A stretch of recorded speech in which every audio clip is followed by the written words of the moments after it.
Buenos días, hermanos. En este jueves 18 de octubre, nuestra iglesia se llena de gozo por la celebración de San Lucas. San Lucas es el autor del tercer evangelio sinóptico y también es el autor del libro de los Hechos de los Apóstoles. Inicialmente se consideraba que estas eran las dos partes de una misma obra. Sin embargo, muy tempranamente se dividió en dos, dejando por un lado el libro de los Hechos de los Apóstoles y por el otro el evangelio que lleva el nombre de este autor. Se cree por San Pablo, de quien fue compañero de viaje, que era médico, de origen griego, que murió más allá de los 80 años y que murió siendo soltero, que no se casó. Su evangelio es realmente una obra muy interesante, de mucho acceso para todos nosotros, que podemos gustar con mucho agrado, puesto que es un evangelio de estilos literarios muy nobles. Es un evangelio que el autor, como mismo dice al inicio del mismo, lo dedica a Teófilo. Se cree que Teófilo era un oficial romano de alto rango y que lo dedica precisamente a él con la intención de hacer notar que el evangelio era amable al imperio, que el evangelio no era contrario pues al poder del imperio.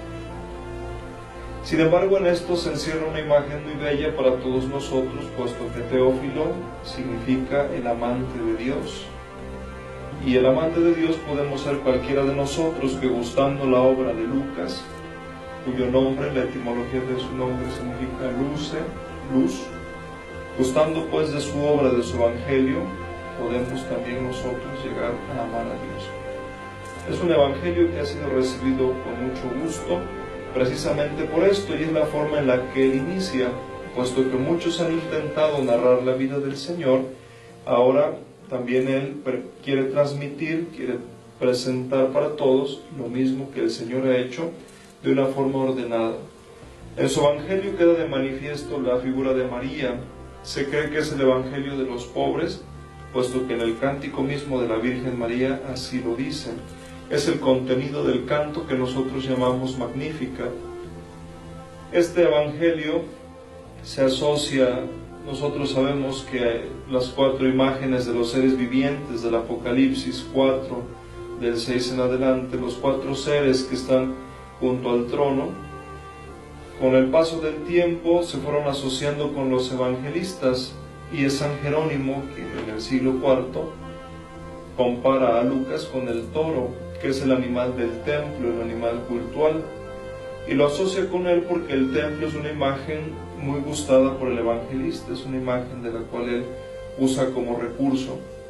De hecho, la gran inclusión que cruza esta obra es esa: el evangelio inicia en el templo y termina precisamente en el templo. Así los últimos versículos del evangelio no se separaban del templo. Y también la gran inclusión de la bendición que falta al inicio en el evangelio, que no puede dar el sacerdote porque queda mudo en el servicio cultual, es la que Jesús está dando al final del templo mientras asciende. Dice el evangelio que mientras Jesús ascendía, los bendecía.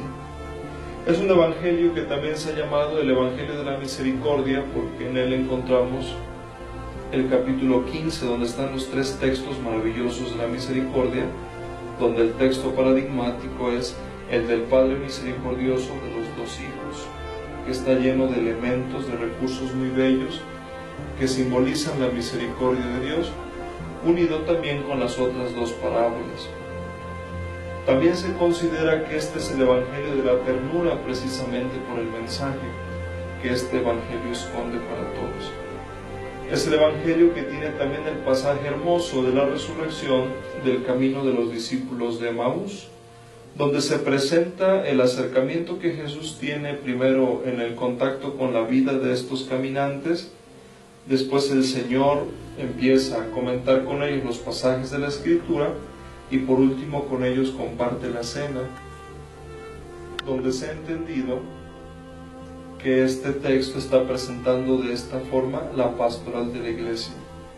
Primero se acerca la pastoral social, después el Señor habla sobre las Escrituras, la pastoral profética, y por último comparte con ellos la cena, la pastoral litúrgica, la celebración del banquete. Por su parte, el libro de los Hechos de los Apóstoles tiene 28 capítulos y nos narra la historia de la iglesia naciente, la primitiva comunidad, cómo era que vivían ellos después del acontecimiento de Pentecostés, los asuntos que va enfrentando la comunidad, las discusiones apostólicas, los problemas que se van presentando en la atención a los más necesitados, y la gran segunda parte de los Hechos de los Apóstoles son los viajes de Pablo. Realmente Lucas ha dejado una obra pródiga para todos nosotros que podemos gustar, que podemos compartir y que de ese modo podemos ofrecer a Dios nuestro culto en este día en el que lo celebramos, acercándonos a Él, queriendo ser amantes de Dios como el destinatario de esta obra por medio de Lucas. Que Dios los bendiga, que estén bien.